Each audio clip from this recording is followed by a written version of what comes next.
Terkadang kamu perlu berhenti sejenak untuk melihat sesuatu yang terlewat. Halo semuanya, nama saya Michael. Selamat datang di channel saya, Sikutu Buku. Kali ini saya akan bahas buku The Things You Can See Only When You Slow Down, karya Haemin Sunim. Sebelum kita mulai, buat kalian yang mau support channel ini agar terus berkarya, caranya gampang banget. Kalian cukup klik subscribe dan nyalakan loncengnya. Dukungan kalian membantu banget supaya kita bisa rutin posting dan bersama-sama belajar di channel ini.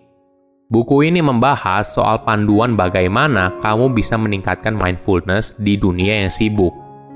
Hidup bergerak begitu cepat, tapi bukan berarti kita juga harus mengikutinya. Bagaimana bila dimulai dengan sebuah pertanyaan? Kenapa dunia bergerak begitu cepat? Apakah memang dunia yang semakin sibuk atau pikiran saya yang semakin sibuk? Pada dasarnya, dunia yang kita jalani berdasarkan apa yang kita lihat dari jendela pikiran kita sendiri. Contohnya begini, ketika kita melihat keluar, kita hanya melihat sebagian kecil dunia yang kita sukai. Dunia yang kita lihat bukanlah dunia yang apa adanya, namun tergantung pada pikiran tersebut.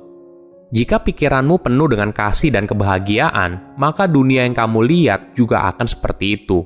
Sebaliknya, jika pikiranmu penuh dengan pikiran negatif, maka dunia akan terasa negatif juga. Sama halnya ketika kamu merasa terlalu sibuk dan kewalahan. Ingat, kamu bukannya tidak berdaya, karena ketika pikiranmu beristirahat, maka dunia juga akan ikut beristirahat. Saya merangkumnya menjadi 3 hal penting dari buku ini. Pertama, memberikan jeda dalam hidup. Apakah kamu pernah merasa burnout atau merasa sibuk sekali? Kamu merasa setiap hari berjalan begitu cepat tanpa kendali?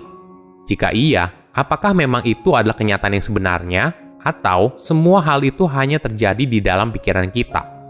Dalam hidup, kita perlu jeda sejenak, berhenti sebentar. Apa yang membuat sebuah musik bisa terdengar begitu indah?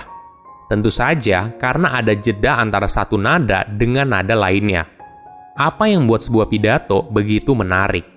Tentu saja karena ada jeda yang tepat di antara kalimat yang diucapkan. Inilah pendekatan yang seharusnya kita ambil dalam menjalani hidup. Dari waktu ke waktu, kita perlu berhenti sejenak, memperhatikan nafas, dan menyadari hening di antara setiap suara yang muncul. Pendekatan yang sama juga bisa kamu lakukan ketika ada masalah di hidupmu. Jangan berusaha keras untuk menyembuhkan lukamu secepat mungkin. Berikan waktu kepada hatimu dan cukup menunggu.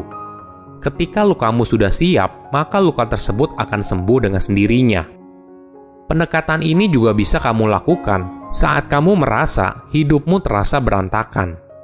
Ketika sebuah kepercayaan retak, ketika harapan terlihat begitu suram, ketika orang yang dicintai meninggalkan kamu, sebelum melakukan apapun, cukup berikan jeda pada hidupmu dan istirahat sejenak. Kelilingi diri kamu dengan teman dekat dan berbagi makanan dan minuman dengan mereka. Tonton film yang membuatmu tertawa, temukan lagu yang menyentuh hatimu, pergi ke suatu tempat yang selalu kamu katakan ingin kamu kunjungi. Pergilah sendirian, hanya kamu dan jalanan. Setelah menghabiskan waktu sendirian, pergilah ke ruang tenangmu sendiri. Pejamkan mata dan jernihkan pikiranmu. Ajaklah hati yang penuh kasih dan rasakan pelukan sebuah penerimaan. Katakan pada dirimu, halo rasa putus asa dan patah hati, saya tahu kamu pernah menjadi saya, dan saya pernah menjadi kamu. Jadi, hari ini saya berdoa untukmu. Kedua, passion dalam hidup. Ada sebuah perumpamaan yang menarik. Haemin mengatakan, hidup itu ibarat sebuah pertunjukan teater. Kamu diberikan sebuah peran. Jika kamu tidak suka peran yang diberikan, maka kamu punya kuasa untuk menciptakan peran yang kamu inginkan. Oleh karena itu, jangan khawatir atas apa yang orang lain katakan, dan lakukan apa yang hatimu inginkan. Jangan juga penuhi pikiranmu dengan pikiran what if atau bagaimana jika. Hal ini hanya akan mempersulit hidupmu. Hanya ketika kamu bahagia, maka kamu bisa membantu untuk menciptakan dunia sebagai tempat yang lebih bahagia. Itulah sebabnya, daripada kamu fokus pada apa yang orang lain pikirkan tentang dirimu, lebih baik kamu dedikasikan dirimu untuk mengejar mimpi yang kamu inginkan. Bagi orang yang bekerja dengan perasaan yang bahagia dan santai, mereka cenderung bekerja secara efisien dan kreatif. Sebaliknya, mereka yang bekerja tanpa henti hanya didorong oleh perasaan stres, bekerja tanpa kegembiraan.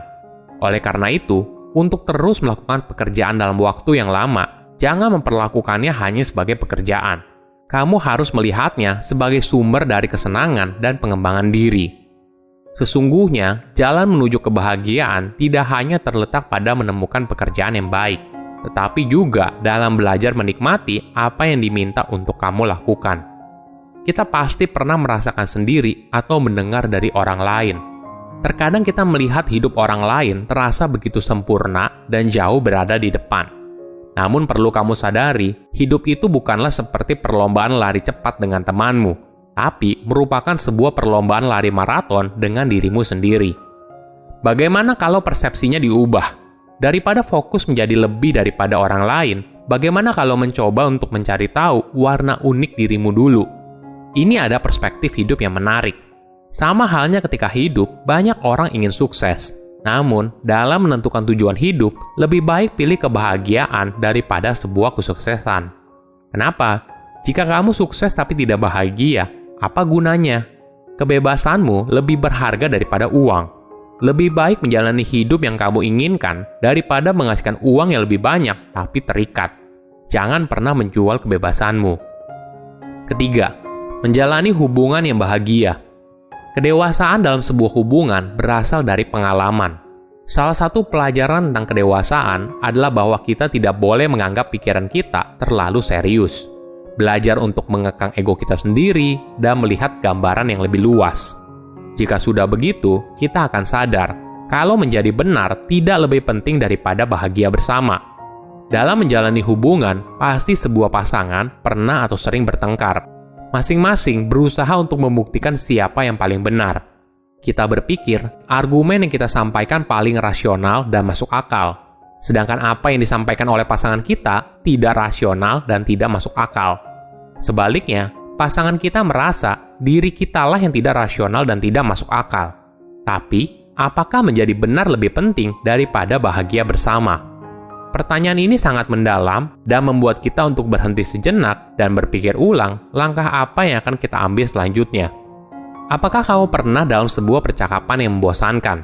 Jika iya, apakah kamu tahu apa sebabnya?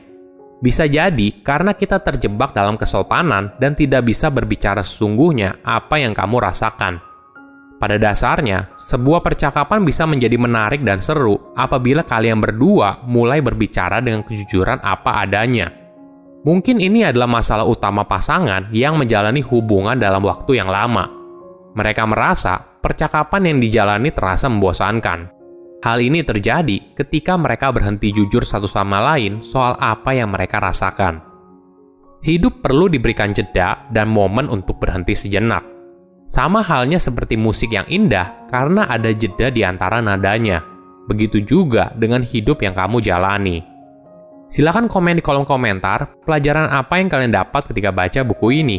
Selain itu, komen juga mau buku apa lagi yang saya review di video berikutnya. Saya undur diri, jangan lupa subscribe channel YouTube Sikutu Buku. Bye-bye.